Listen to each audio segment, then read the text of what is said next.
Welcome to the Soul Space, the podcast that inspires you to discover your truth, ignite your passion, and align your life with the power of who you really are.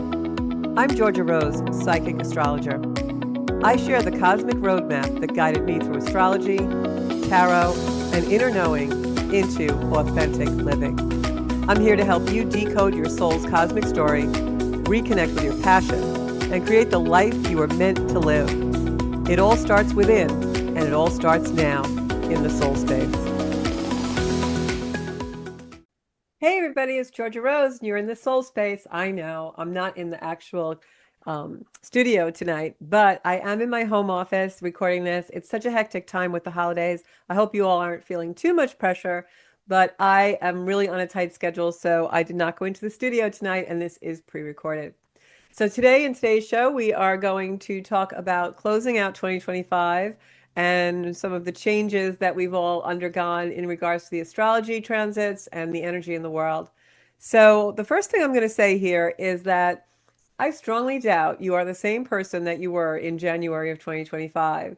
This year has been one of really strong archaeology, really strong astrology transits, as well as some really strong energy in the world that came in through the solar flares and the planets turning and all kinds of human design things changing, which we won't go into all of that on tonight's show, but we will talk about closing out 2025 and the astrology of 2026 just a little bit.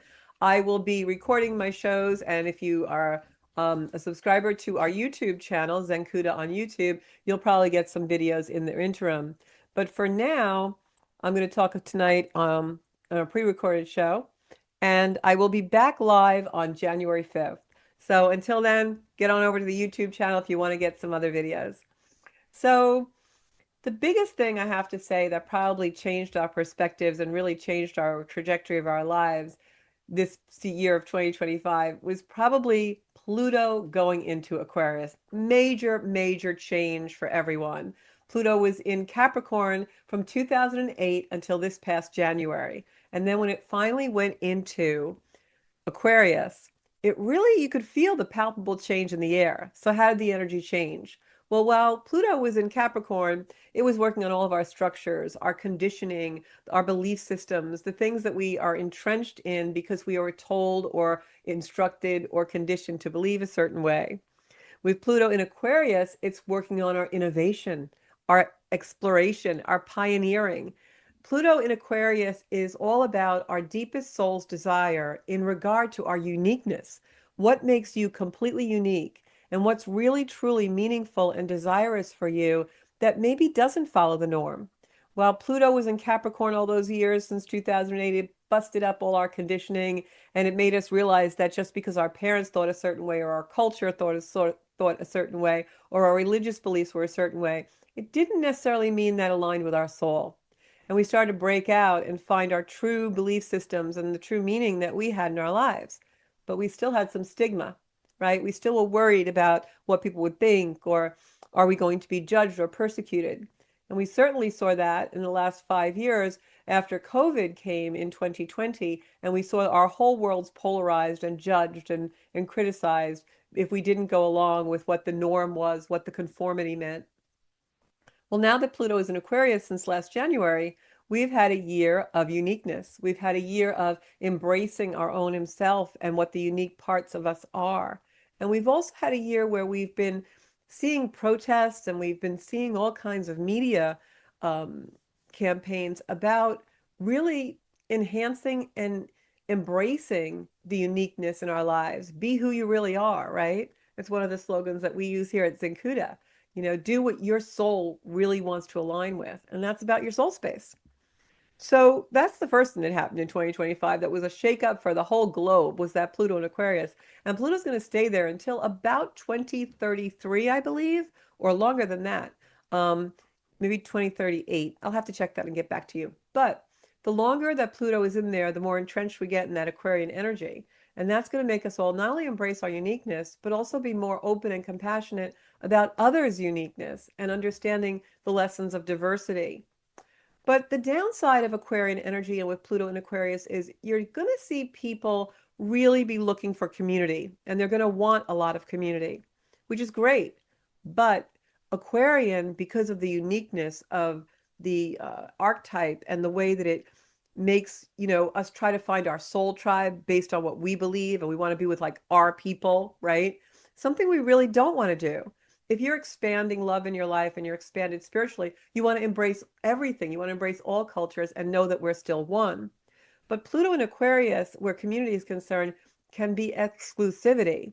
It can make people exclude others who don't believe the way they do or do the same thing they do. And I think you kind of see that a little bit in our youth right now, where everybody wants to be free to do whatever they want to do. But if you look at it, they still all dress the same and say the same thing, and the same things are cool. Like that's that Aquarian way of we're unique, but we want to be unique with all the other people who are unique just like us. And that's really not the purpose of Aquarian energy. Aquarian energy is all about the diversity and embracing diversity and really being compassionate and empathetic towards all of us. So in the next decade, you're going to see that really come to fruition. Think 60s flower child on steroids.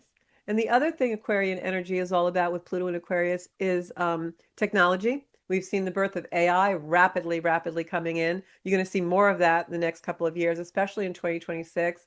I think you're going to see a lot more facial recognition, biometrics. You will see also a lot of computer and technological innovation where money is concerned.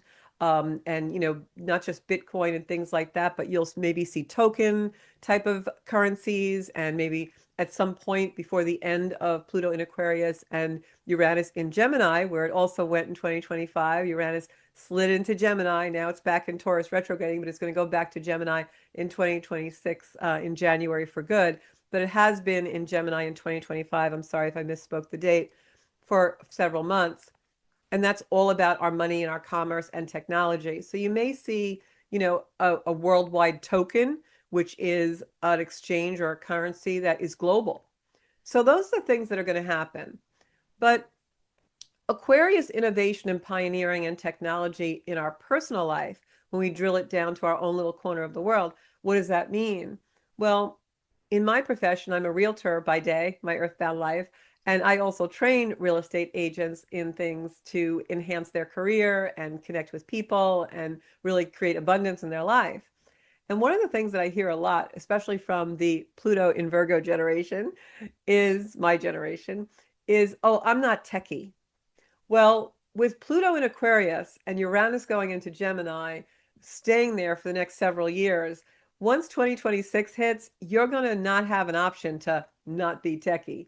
So, in our own personal lives, in our own little corner of the world, ask yourself, where do I need to embrace technology and where do I need to learn new things that I've been resisting?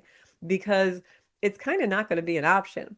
As the population ages and we have all this technology and AI and biometrics and all these things, if you don't know how to use them, you're not going to be able to function in society. So that's a really big thing coming in the next few years. So keep that in mind. Another thing that's happening more localized right now for December of 2025 is we have a lot of Capricorn energy. And when I say a lot, we have Mars in Capricorn, the Sun in Capricorn, because today, the 21st, is the solstice. You'll be viewing this on the 22nd. So the Sun will really be in Capricorn then. And then this week we have Venus going into Capricorn. So Venus goes into Capricorn on the 24th, Christmas Eve. And Venus is a beautiful energy. Venus is the planet of love, but it's also the planet of the things we value. And it's the planet of beauty, but the things that are very personal. Venus can be the personal way that we think about beauty, or the personal things that are deeply meaningful to us. So that speaks to me that this December 24th, this Christmas Eve, if you celebrate that, is going to have a flavor of maybe a little nostalgia, sentiment, but also I think it'll be peaceful and beautiful. And maybe with Venus there in Capricorn, this particular Christmas Eve and Christmas season is going to start to be one where the hectic part that we've been feeling calms down a little bit, and Venus comes out of Sagittarius where it's all about the party and all about the fun and, oh, I got to go here and I got to go there and I got to do all this stuff. When Venus calms down into Capricorn on the 24th, it's going to be more peaceful. Think hot cocoa, eggnog, little snowfall, fireplace, exchanging gifts peacefully. I think that's going to be more of what we see with Venus going into Capricorn on December 24th.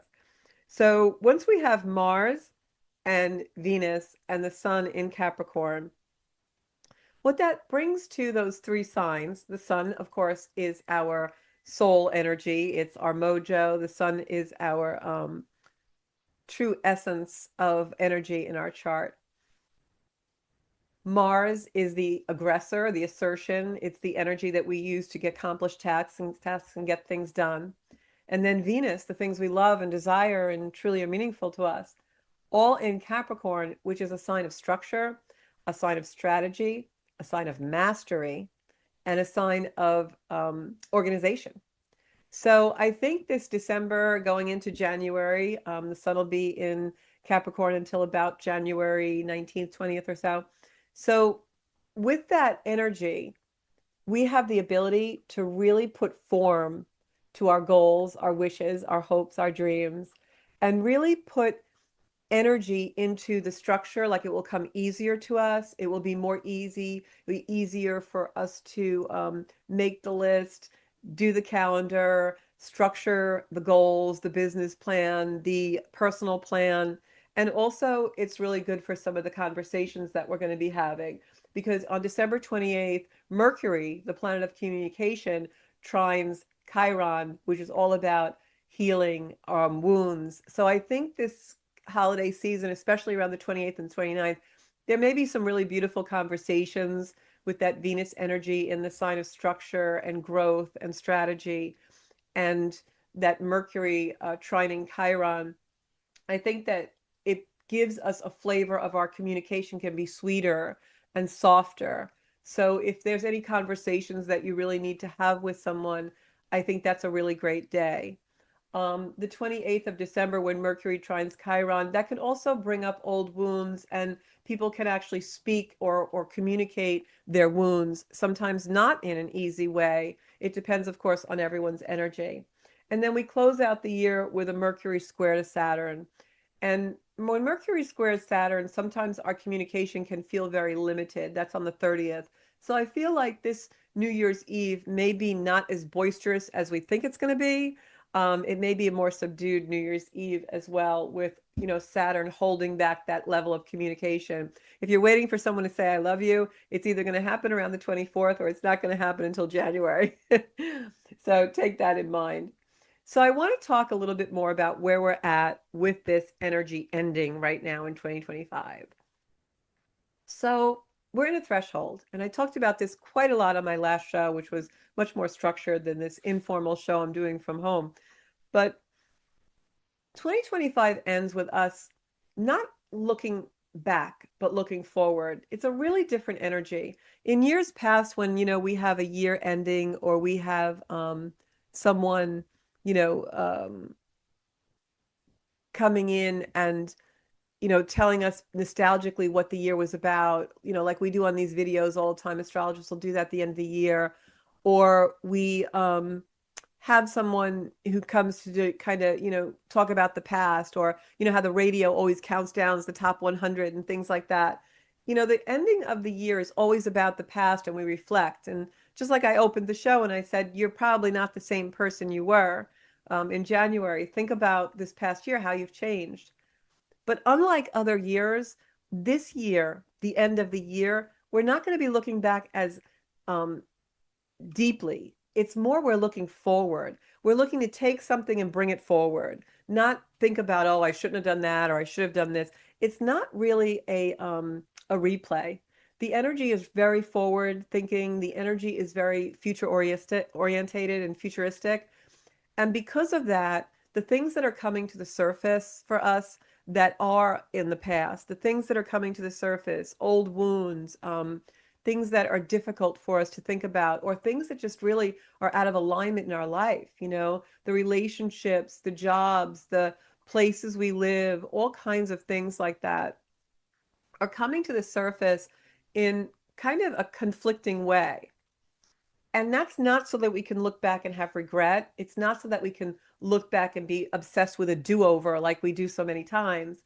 That's happening because it's coming to the surface to be released. And that's the difference between this year ending and many others before it. This year, the year ends, but we're all about 2026 and beyond. And 2026, you're going to hear me talk about in the soul space a lot, that it's a transition year where you got to throw the baggage out of the plane or you're going to be grounded for the rest of your life. Because in 2027, it's a whole new world order, a whole new everything. The amount of energy that is going to flip over in 2026 to reignite and be reborn in 2027, it's such a shift. I can't even, there are no words for me to describe it.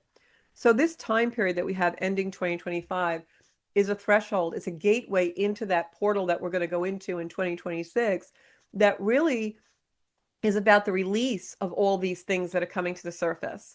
Anything that doesn't feel right, this is our last chance to get it right as we go through that portal in 2026. It's like being lifted out of the limitation and going into a place that's not only futuristic, there are going to be so many technology advances and so many things in spirituality and just in the way the mind works and the unconscious mind coming forward in the next few years, that our ability to connect with source, our ability to connect with God, with the angels, with whatever you believe in as a higher power, is going to be absolutely amazing. And so 2025 is the year that things were brought to the surface because we got to cleanse them. We got to skim them out of our ocean. We got to drop them off the airplane, whatever it is, your analogy. Because 2026 is when we now lay the groundwork for a new way. And then in 2027, we are in the stratosphere. So whatever is coming to the surface now is coming to be cleansed, released, eliminated in a good way, always with love. But it's really about understanding and having an awareness of what no longer is in alignment with our soul mission and the reason why we came here. And Pluto in Aquarius is going to show us that in a big way. And it's going to show us that without the guilt, the judgment, and the criticism that we are used to taking in that bring us back to doing things the way everybody else does. Pluto in Aquarius isn't about giving into the criticism, worrying about what everyone else thinks, having to blend in. Pluto in Aquarius, where it's going to be for like the next 20 years, 23 years, is all about, yeah, I don't want to do it that way. I want to do it my way, and that's okay. So we're seeing ourselves in that growth. This is also about being super honest with yourself, brutally honest with yourself. Where are the places in my life that aren't in alignment, and what do I need to do about them? And when you're making your resolutions, which I would do now, I would not wait for the energy of the end of the month. Now is the time to do your resolutions. There's also a ceremony that you could do with wishes, which I'll talk about in a minute. But as we close out 2025, you're not who you were in January of 2025. So don't worry about what happened in the past or even what happened last week. Look at where you're going. And when you make those resolutions, think about these list of resolutions, these list of things you are doing, and think about the future being now. What can I work on right now to bring more light in my life and make sure that my future is in alignment? That's really the energy. And that takes a lot of honesty. If you could have seen into the future back in January of 2025, into January of 2026, you probably would have been like, wow, didn't see that coming. And wow, I'm so proud of myself. Or wow, maybe I could have done that different. That's human nature.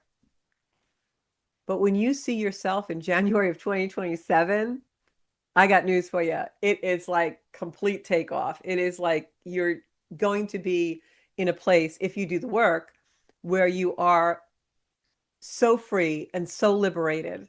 And that's really what this is about. And that's why these difficult things for us to deal with that are coming to the surface, they're happening so that we are liberated. It's really a liberation. This year has been a lot for a lot of people, but it's also the beginning of the rebuilding of you. And in 2026, we're going to rebuild. And in 2027, that new version gets to live in free and in liberation and without the judgment and the spiritual persecution that we do to ourselves through our cultures and the conditioning that we had during Pluto and Capricorn. So Sun's moving into Cap, Mars is already there. This is a lot of power, a lot of energy. And the way to utilize it is to not only plan your future, but step into the future and ask yourself, what can I do right now that is in alignment with my future? And when Venus joins them on the 21st, that is such a powerful such a rare concentration of earth energy that it's going to ground us into the structure. It's like, Pisces energy has been so in play with Neptune and Pisces for a really long time, since 2011, and now it's going into Aries. And Pisces, Neptune in Aries is all about um, grounding the dream. So with these three planets, Venus, Pluto, and Sun in Earth sign grounding us even more so in our goals, we have an opportunity here to put spiritual fire into creating what we want to do with structure and strategy. And the reason why that beautiful Earth sign of Capricorn is the sign of structure and strategy and mastery is because that mountain goat will climb, but he doesn't just climb to acquire. A lot of unevolved Capricorn energy is that the acquisition, the material wealth, the status. But the mastery of the mountain goat is he climbs and finds the slightest little perch to perch himself on. And if you ever watch a mountain goat, they stand there and they stare down. It's a piercing gaze because they're surveying what has been. They're surveying what's they've climbed out of. They're surveying what they've risen above. And so just like in Scorpio, we have the eagle perch, the phoenix rising from the ashes. In Capricorn, we have the mountain goat looking down and realizing the mastery that he has found, the wisdom and the arc of development from that climb that now he can sit and appreciate and feel the power of. That's where we're at. And the mountain goat doesn't stay there. He doesn't plateau. While he's looking and surveying and where he's already been, he uses the wisdom of that to climb higher. That's the mastery. And that's where we're at. So think of 2025, now 2026, we're on the middle of the ladder. We are going up. We're going for the top rung. And in 2027, we hit it. So there's a very rare and powerful concentration of earth energy in Capricorn. And it's really a cosmic invitation to come into your integrity, your ambition, the life you dreamed of. And in order to do that, we've got to leave a lot of stuff behind. And in the long run, leaving that stuff behind is going to be really, really good for you. So these transits mean that we are growing our soul. And growing the soul is not an easy task. It's dirty, it's muddy, it's gritty, it is resistive. We don't want to do it. But what I can tell you is with the amount of energy that's coming in and with the shifts that are happening in 2027, we have 1 year to get ourselves all ready. You don't want to waste this energy.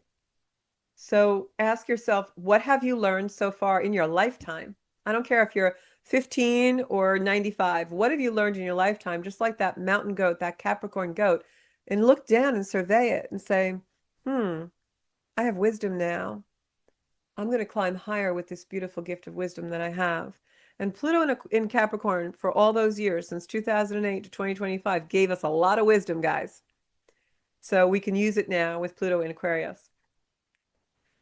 So don't just ask yourself what you've learned. Now ask yourself, what have you integrated?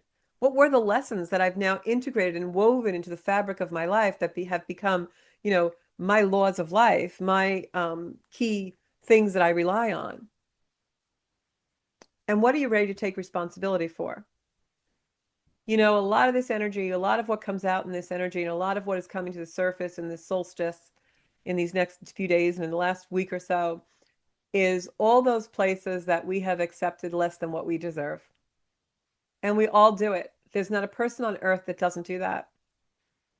But we can stay in that energy, and especially this time, the holiday season, especially, I hate to say it, but a lot of us women, we overdo, we overcook, we overclean, we overbuy.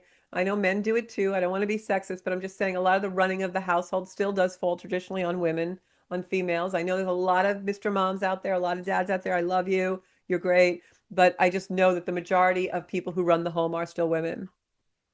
And whether you're a woman or a man or identify however, the holidays put pressure on all of us, and we overdo, overbuy, overclean, overcook, over everything. And then when we end up in this big room full of all these people and all this noise and the meal that we took days to cook, they eat in a half hour. And then when it comes time to opening presents, we get a pair of socks. And we want to kill somebody. and we get really, really angry and we get really, really upset. And we're like, no one appreciates me. No one even knows I'm alive. What the hell? I do all this stuff for everybody and I get nothing. Ugh.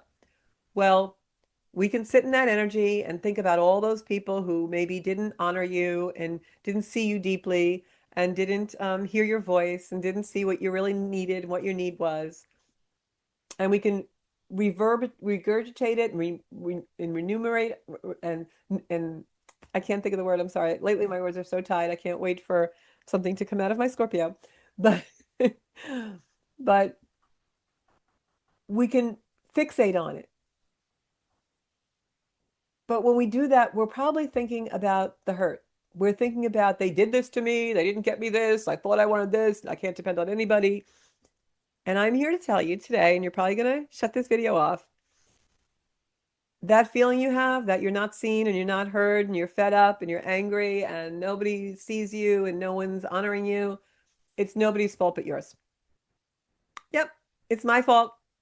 And I'll tell you why. And I use the word fault as a growth verb, not as a label or noun. So you chose the boundary. You chose how you spent your energy. You chose where you showed up. You chose where you were present. You chose what you wanted to take up your time. And you were probably so tied up in that oftentimes, like I have in the past, you never said, I really need you to be more present. I need you to honor me more. I need you to give me a better present. I need you to sit at the table longer. I need you to help me clean up. I need you to whatever. And if you did and they ignored it, that's fine. Then it's also our responsibility to change the relationship. And if the relationship is impossible to change and you're surrounded by people who are never going to honor you, never cherish you, never see you, and also never look deeply past what you do for them, then those are relationships that may have to be diluted, right? In a loving way. And that's the energy right now. All of the things are coming to the surface to show us, do I really want to accept this as enough? Is this really fulfilling for me? I deserve more. Well, if we deserve more, it's up to us to go out and get it. If we deserve more, it's up to us to tell the people in our life, this is my boundary. This is what I need from you in order to have a loving, redeeming relationship. And those were the revelations that came in for me these last few weeks. And I have to tell you, since Mars entered Capricorn on December 15th, that's come in a really big way. Mars loves being in Capricorn. It's very aggressive and assertive and forceful there. And it will show you how to self-preserve. But self-preservation doesn't mean you have to cook 20,000 side dishes and wrap 500 presents and wait to make sure everyone has a smile on their face. No, self-preservation means verbalizing and making sure that people understand your needs. And if they can't, and that's not a fault, it just means they haven't learned what you already know. And it means that maybe their, parapsychology, their pathology or their psychology or just the way that they approach life and their belief system is different than yours. I remember when I was in a relationship once and the person just didn't have my depth, which was nothing bad. I mean, we all have different levels of depth. I'm not the most deepest person in the world, but I'm not the most shallow either. And I remember when we parted, I said to him, you really need someone who's a little bit more, flatlined, a little bit more middle of the road, who's unemotional. I'm a super emotional person. I have 5 planets in Scorpio. I mean, I'm emotional. So if you're an unemotional person or emotion frightens you, or you don't really know how to deal with emotion, you can't really be my partner. That's just not going to work for either one of us. It's got nothing to do with somebody's better or worse than the other or that someone's to blame. It doesn't work. It's energetic. So if you find your energy not working with what you're surrounded with, you either got to change it and verbalize the boundary, stop accepting less than you deserve so that you don't have that anxiety and that anger. And maybe it's time you moved, out of a circle, out of a geographic area, out of whatever. But 2026 is when the reality check happens and it's going to come. So in regards to this particular issue, ask yourself, what's sustainable? What's reliable? What is redeemable in my life? Meaning that I'm going to get it back. Where's that figure 8? What aligns with my integrity? one of the most important things for me is maintaining my integrity even in conflict. And so, do the things around me enable me to do that? Am I with something or someone or in a situation that is, I'm struggling to keep my integrity because it incenses me or it is so negative or it's hurtful to me? Well, then that's not a place we should be. And these things are all coming to the surface now. So, a lot of times we do what's convenient. It's convenient to stay with the guy. It's convenient to stay with the girl. It's convenient to keep going to the same job. It's like your car goes there on automatic pilot. It's convenient to just not say what you really want to say to your kids. It's convenient to just ignore the mom or dad who's a little too much for you. Well, that's no longer the energy that's coming into play anymore. Now, if we don't choose depth over convenience, it's not going to go so well because the problems are going to keep rising to the surface until you choose depth. And I know there's a whole lot of population out there that's not going to choose depth, and that's fine. That for them. But for those of you who are Zenkuda community members and in the soul space and really looking to evolve your life and find joy and happiness and expand love, you have to choose depth over convenience. And depth means having the type of conversations you want to have. It means feeling love from someone in a way that doesn't make you think, yeah, but, or oh, I wish, or oh, if only, or why can't. That's not redeemed love. That's questioned love. That's convenient. You got something, but it's not really what you deserve and it's not enough. In this energy, you want to choose truth over comfort, depth over convenience. It's just where we're headed. And if you don't do that consciously, then unconsciously, the universe is going to come in 2026 and probably blow that situation up anyway. So this is the moment where you stop settling. You stop shrinking to fit somebody, right? I'm very quiet around my family. I don't participate a lot. I have phone conversations sometimes with siblings that if someone walked into the room and was sitting there for a good while, they would think I had a dead phone line because I don't speak because my siblings don't allow me sometimes to even speak. They don't often ask about my life. They don't often, ask me, how am I? What am I doing? Have I read a book? What do I watch? What do I like? What would I want to do this year? It never happens. They're very much in a conditioning where I'm the baby, I'm the youngest, even at this age. And so I'm not treated equally. And that's something that I've had to work on in my life and learn to have relationships and loving relationships with them without an expectation that they're ever really going to deeply see me. And I know this broadcast will go out and maybe they'll see it, maybe they won't. They really don't watch any of my work or support it. But they also don't judge it or criticize it. It's not a negative or a positive. I'm just space, you know? And so in my life, I'd have had to heal that wound and find others in my life that do deeply see me and do deeply understand where I'm at and are interested in me and say, "Hey Georgia, what are you reading?" Or "Hey Georgia, what videos are you watching? Like, what are you really interested in? What do you like? Where do you want to go in your life?" And those are beautiful connections. And I have a lot of people that I do that with. And when I see them, I really deeply ask, "How are you? How's your daughter? How's so and so? What are you planning next? What's your goal? Like, where do you want to go next? Are you taking a trip? Like, what are you doing? I want to know you, you know? And so if you're in connections where you don't have that, this is a time when we're going to change that. The universe is, all of us are going to change that because the universe is no longer letting us choose partners, choose friends, and be entrenched in tradition and relations that don't match our integrity. It's just not going to happen anymore. The frequency is just there. So this is really a year where we're going to go in and build relationships that last, and it starts now. It's right now. It's not January 21st, boom, bada bing. It's right now. So the only thing I want to really talk about is when I was talking before about that um, Chiron trine Mercury. There's also Jupiter squaring Mercury now, and it kind of is what I was talking about with the mountain goat, that Capricorn energy, even though it's not in Capricorn, that looks down and surveys where they've been in order to take the wisdom further. Well, Jupiter is squaring Chiron, the planet of where our wounds are, the healing. And Jupiter squaring Chiron is about you have to heal in order to expand. The energy that I'm talking about through this whole show in the future, you've got to heal the wound in order to go through that portal of the future and your best life.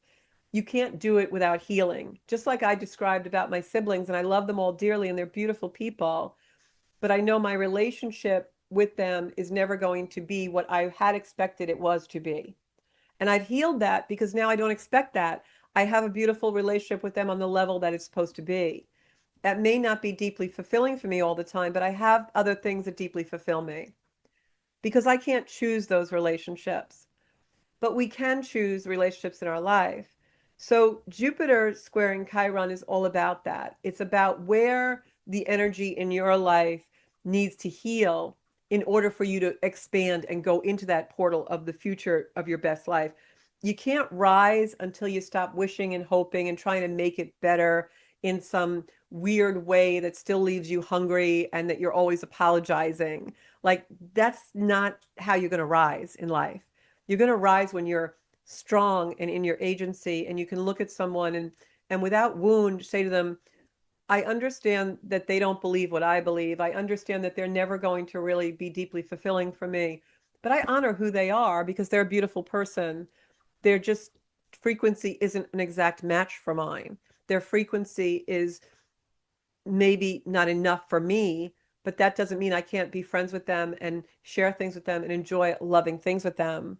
And so when you're doing the opposite and you're sitting in a relation that doesn't fulfill you, you're trying to have relationships with blood relatives or people that you can't discard, that is not fulfilling for you, and you're tied in an expectation, you're tied in attached to something that's not real.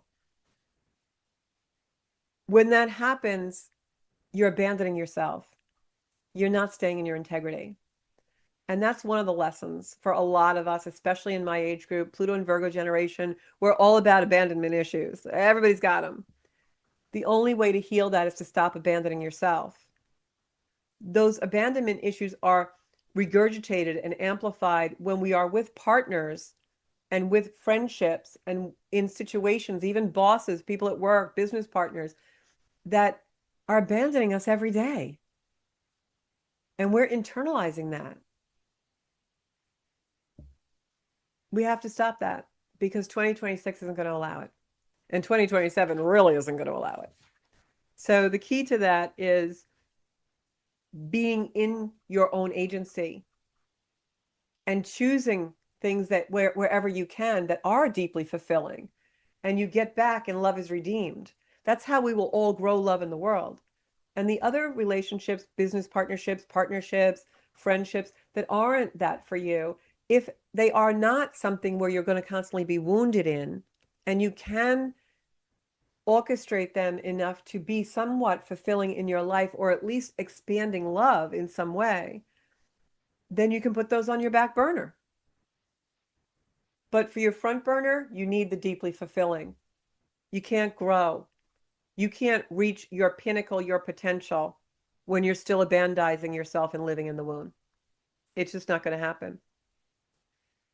So for those of you who are undergoing a lot of these things that are cracking us open, and we're undergoing a lot of things, I know there's been a lot of passings, a lot of people leaving this world and transitioning into death and afterlife in this time frame. Just remember, we're cracked open so we can grow. Those eggs, those boundaries, those bubbles we live in, they have to crack so we can grow. We can't grow in them. And you're stripped of a lot of things so you can remember who you are. That's certainly been my story. So I'm going to leave you with that. On a positive note, we've got some beautiful energy coming in for Christmas Eve and Christmas Day. We've all got some work to do, but I'm going to tell you 2026 and 2027 are going to be amazing years for growth, amazing year for our soul space.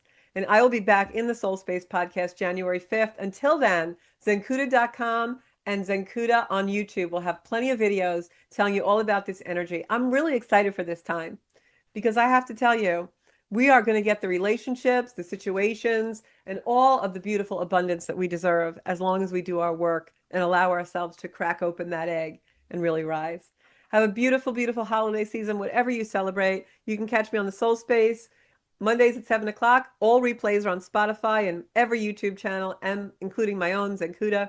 And you can find me on Instagram, on Zenkuda Official, and on Facebook on Zenkuda Soul Space. If you want a not free, if you want if you want a reading to see how all this energy is going to play out for you in 2026, get on it on zenkuda.com because I am booking up fast. I'll see you guys soon. Zenkuda.com for your personal readings. Thank you so much. Bye-bye.